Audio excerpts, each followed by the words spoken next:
यह कहानी राजू नाम के एक व्यक्ति के बारे में है, जिसका जन्म एक गांव में एक मध्यम वर्गीय परिवार में हुआ था। वह अपने परिवार में तीसरी संतान थी और उसके परिवार का समाज में काफी सम्मान था। राजू के दादा एक सम्मानित और जानकार पंडित थे और उनके पूर्वज शाही दरबार में पुजारी थे। राजू के पिता एक किसान और पंडित के रूप में काम करते थे। दुर्भाग्य से जब राजू केवल 2 वर्ष का था, उसकी मां का निधन हो गया।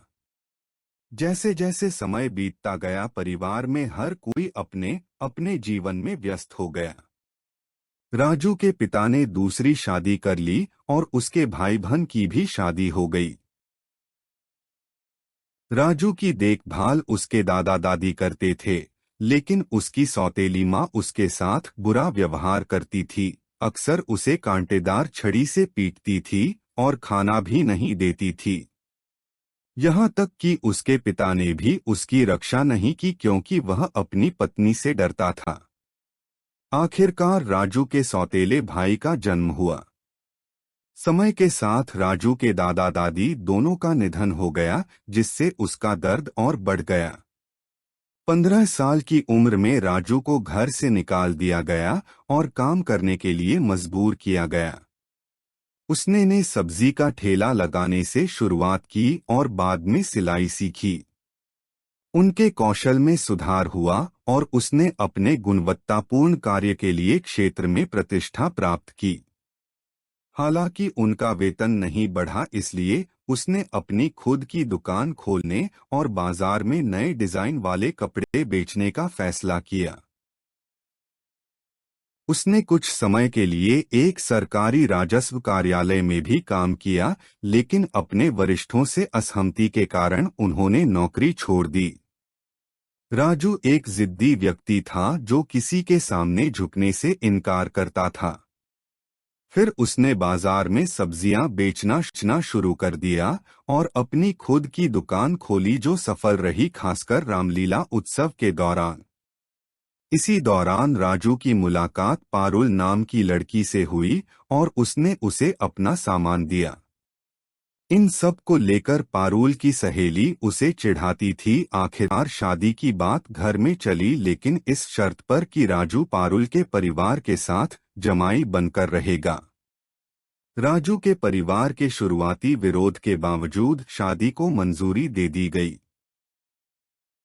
पारुल को बहुत लाड़ प्यार से पाला गया था। यही वजह है कि उसके माता पिता हमेशा चाहते थे कि वह उनके साथ रहे।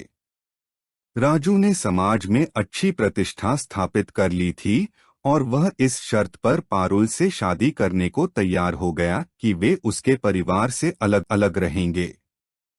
शुरुआत में राजू का परिवार इस शादी के पक्ष में नहीं था, लेकिन आखिरकार उन्होंने राजू के फैसले को स्वीकार कर लिया। राजू के पिता ने राजू से सलाह किए बिना कही और रिश्ता तय कर दिया था, लेकिन राजू पारुल की ओर आकर्षित था और उसने किसी और से शादी करने से इनकार कर दिया था। राजू के पिता विवाह के लिए सहमत हो गए। हालांकि राजू ने अपने पिता को पारुल को स्वीकार करने के लिए मना लिया और उनकी एक भव्य शादी हुई। शादी के बाद राजू के परिवार वाले अपने घर लौट आए, लेकिन राजू का छोटा भाई उनके साथ ही रहा। इसके बाद राजू और पारुल अपने कुल देवता की पूजा करने और अन्य रिश्तेदारों से मिलने के लिए राजू के गांव गए। समय के साथ राजू का जीवन बेहतर हुआ और उसने अपने छोटे भाई की शादी भी कर दी। अंततः राजू का परिवार बस गया, उसके बच्चे हुए और उस पर अधिक जिम्मेदारियां आ गईं। राजू का व्यवसाय अच्छा चल रहा था और वे बाजार में रहते थे, जबकि पारुल के माता पिता गांव में रहते थे। उनके बच्चे बड़े हुए और घरेलू कामकाज और पारिवारिक व्यवसाय में मदद करने लगे। बच्चे स्कूल गए और राजू ने अपने बड़े बेटे की शादी की व्यवस्था की।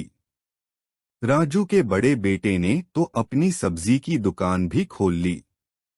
एक दिन सब्जी खरीदने शहर जाते समय राजू का एक्सीडेंट हो गया। वह बच गया, लेकिन उसे ठीक होने में काफी समय लगा।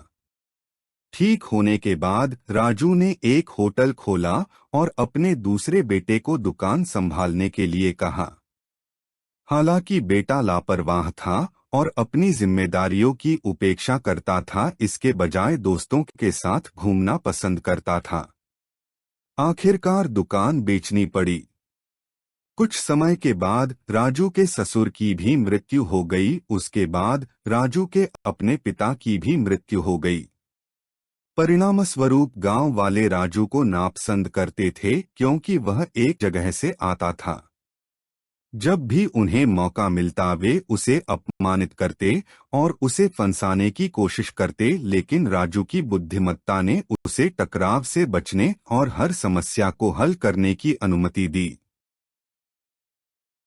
हालांकि जब उन्हें मदद की जरूरत होती थी तो ये वही लोग राजू के पास जाते थे जो कभी भी मदद करने से इनकार नहीं करते थे।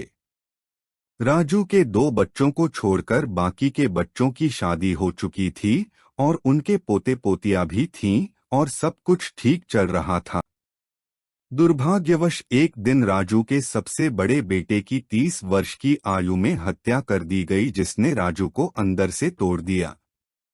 इस घटना को 13 दिन भी नहीं हुए थे और राजू को अदालती कार्यवाही सहनी पड़ी। राजू के लिए सब कुछ सहना बहुत कठिन हो गया, लेकिन अंततः अपराधी को सजा मिल गई। अब राजू पर अपने बेटे के बच्चों की देखभाल की जिम्मेदारी थी और उसका दूसरा बेटा समझदार हो गया और कड़ी मेहनत करने लगा। राजू का सबसे छोटा बेटा और बेटी अब होटल संभालते हैं और सब कुछ ठीक चल रहा है। हालांकि राजू की सास का निधन हो गया और राजू ने अपनी सभी जिम्मेदारियां कर्तव्यपूर्वक निभाईं। उनका व्यवसाय फलता फूलता रहा और राजू के पोते पोतियां स्कूल जाने लगे। राजू को कई साल बीत चुके थे और जब भी गांव में कोई काम होता तो वह वहां चला जाता। राजू के गांव के लोग भी उससे मिलने उसके घर आते थे। राजू के जीवन में एक और दुख तब आया जब उसकी सबसे बड़ी बेटी के पति का निधन हो गया, जिससे राजू बुरी तरह टूट गया। हालांकि ये राजू ने हर दुख का बहादुरी से सामना किया और धैर्य बनाए रखा। उसने वह सब कुछ किया जो वह कर सकता था। राजू ने स्वीकार किया कि चीजें अंततः सामान्य हो जाएंगी।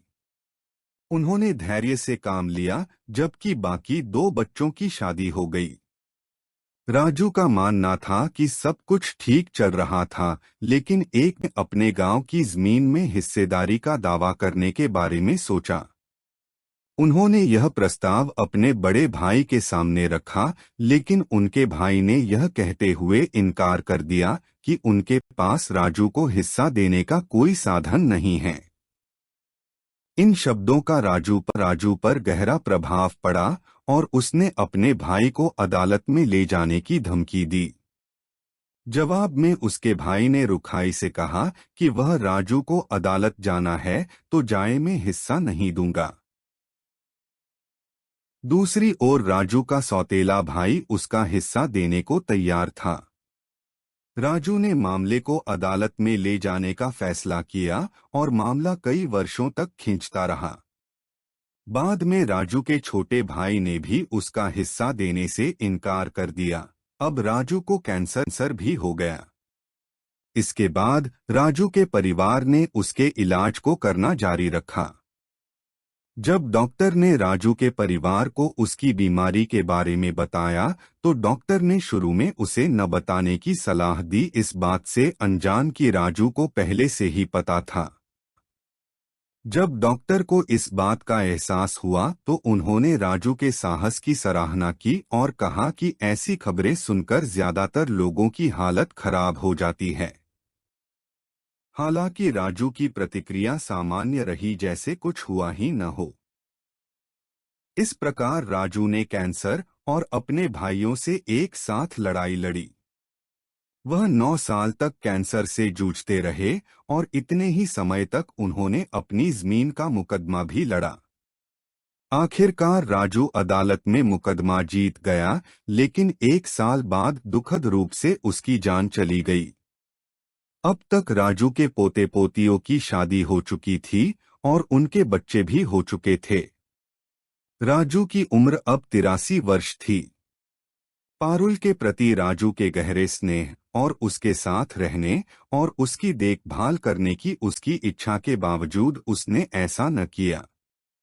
हालांकि राजू का पूरा परिवार उसका ख्याल रखता था, लेकिन पारुल के साथ उसका एक विशेष रिश्ता था जिससे उसे दुख होता था। हालांकि राजू की दूसरी बहू उसका बहुत ख्याल रखती थी। राजू का हमेशा मानना था कि उसकी दूसरी बहू उसकी अपनी माँ की तरह है, क्योंकि उसकी बहू उसका ख्याल एक माँ की तरह रखती थी। राजू को दुख होता था कि पारुल उसके पास नहीं बैठती थी उसके अंतिम समय में। अब जब राजू जीवित नहीं है तो पारुल को अपनी गलती का एहसास होता है और समझती है कि उसका साथ अनमोल था। पारुल दिल की बुरी इंसान नहीं है, लेकिन उसका पालन पोषण नाजुक ढंग से हुआ था जिससे वह लापरवाह हो गई। समय बीतने के बावजूद पारुल के प्रति राजू का अटूट प्यार कभी कम नहीं हुआ। सच्चे राजू को कौन नहीं जानता था और उसके जाने से सभी को दुहक हुआ। इस कहानी से हमें ये प्रेरणा मिलती है कि कड़ी मेहनत से इंसान कोई भी लक्ष्य हासिल कर सकता है।